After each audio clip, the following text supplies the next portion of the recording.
Yo, it's your boy Casual Rail with the Silent A podcast. And man, we back with another one and a quick one at that. Yo, hit that like button, subscribe. We getting straight to it. We're talking about your boy Joe Opetaia. Obviously knocking out David Nakai. Hopefully I'm saying his name right, but either way, them boys from Australia got it on January the 8th, 2025, as Ja clearly stopped again, KO, knocked out David Nakai early in that fight. But it was a good scrap. But more importantly, we're going to talk about, is Ja Opetaia ready to take on the big Zurdo, aka Gilberto Ramirez, who just moved up from light heavyweight to cruiserweight division and making his bones there? Or should we better say, is Zurdo ready for the Joe Opetaia show? Is he ready to handle that power at cruiserweight? Is he ready to take on the big dog in the division who's talking about moving up from cruiserweight to heavyweight to take on Orlander Usyk, who right now is the man who beat the man in the heavyweight division, who is sitting on top and king of that throne? Is he ready for that type of challenge, meaning Big Zurdo ready to take on Joe Opetaia?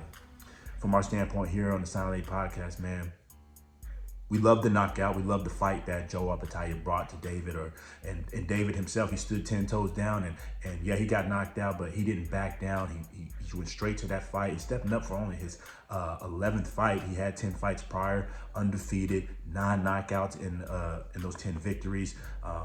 He could have clearly played the safe route and stayed away from Ja. But he stepped up to the plate. Obviously, they were sparring partners back in the day, so he felt some confidence there. But either way, Ja got the job done. David stepped up to the plate, got knocked out. But hey, we can't throw him away. He definitely showed some skill set there, definitely showed some power as he hurt Ja in the second round. And, just Ja showed his veteran pedigree, bit down, clinched up a little bit, got his head together in that second round, and then just laid out the power punches from then on out and wore down David later there in the fourth round, I believe. It was either fourth or fifth round for that KO.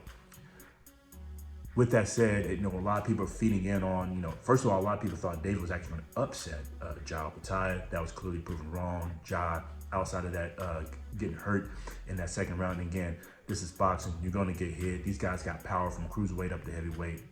One punch can change any fight, and clearly David showed he carried his power. Those 9 out of 10 knockouts were no joke as he hurt Ja Opetaia. First time we really seen him hurt like that. But with that said, Ja,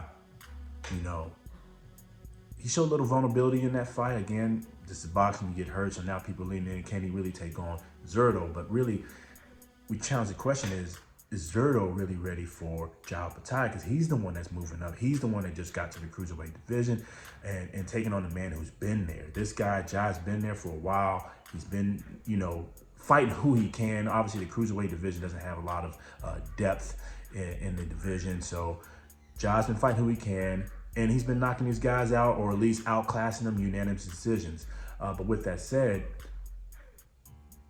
many believe Zurdo has probably faced some better opposition, especially fighting in that light heavyweight division and moving up. But more importantly, what I like to see out of Zurdo, or what we like what we have been seeing out of Zurdo, so better to say, Malik Scott has actually got him looking good. He's changing his levels. He's throwing different punches, making fighters think. His stamina looks amazing. He's throwing punches and bunches, especially at this size. Now, as you keep going up in weight, the punch volume usually goes down, but it looks like Zurdo is increasing. So maybe this weight is better for him. Maybe it's better for his stamina. Maybe it's better for his fitness. He looks good from a boxing standpoint, and Malik Scott surprised me. And I say surprisingly because obviously Malik Scott is Deontay the Bronx Bomber Wilder's trainer, and it hasn't really taken off for Deontay yet, but maybe the proof is in the fighter. And maybe Zurdo is more open to the lessons and actually able to implement what Malik is trying to teach him, and actually has the boxing background and pedigree to actually use the skill sets, and more importantly, remember to use the skill sets in the fight. But with that said, Big Zurdo moving up, in the cruiserweight division, got him a belt. We're gonna have a unified fight here, hopefully in the summertime, between him and Ja. Here on Silent Night Podcast, man, we believe Zurdo will actually win this fight. Usually, you rarely would want to pick the man moving up in the division who hasn't been there that long, but what we're seeing out of Zurdo, the stamina, more importantly, is going to play a big factor.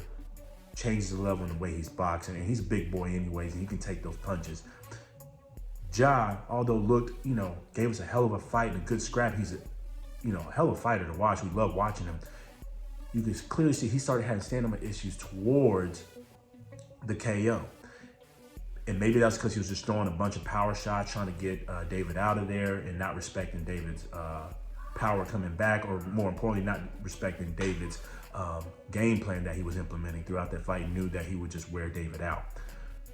With that said, though, Ja was looking very tired, very sluggish around before the KO there. And honestly, if it kept going on, it might have got very dangerous for Ja, and it's clearly showing that his tank wasn't probably there. He was throwing a lot of power shots, but he was throwing a lot of volume, not the volume that Zurdo be throwing.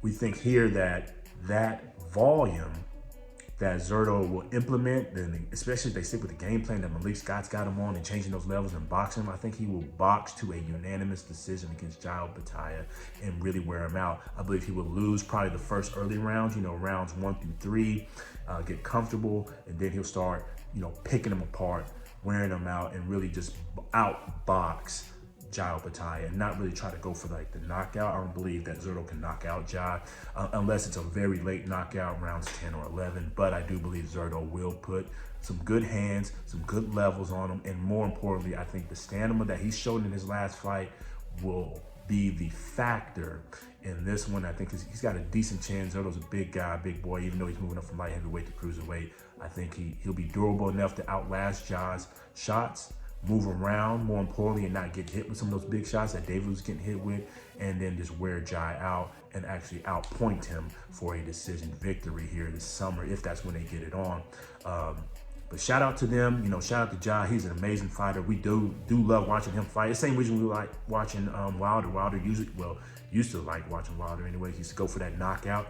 Guys like them that fight, and Newey in the lighter divisions. And Newey's a hell of a fighter. You've got guys like Bam Rodriguez. Those guys who just like to fight. Even Barrios, who's been, struggling here a little bit in that welterweight division, even though he's still champion. Barrios comes to fight, comes to throw hands. Those are the kind of fighters we like to watch. We paid money, or we spent our time to tune in so we can watch a fight. And we love those type of fighters who actually come to bring it and, show they belong in that ring. Anyways, man, we talked too long on that. Again, we got Zurdo beating Opetaia when they do get in the ring. Of course, this might change as we get closer to the fight, see some more tape, see the weigh-ins and X, Y, and Z and how they're training and how they're looking. Because, one fight doesn't translate to the other fight. Ja might come with a whole different game plan. But for now, we got Zurdo over Ja. We do believe they're both ready to get it on. I believe both will not back down from this fight. And when the money gets there and the promotion companies come together and that offer gets sense, it's going down. But again, we got Zurdo over your boy Opetaia. But Ja looked great in his last fight, January 8th, knocking out David, as he was supposed to do against the guy who had lesser fights.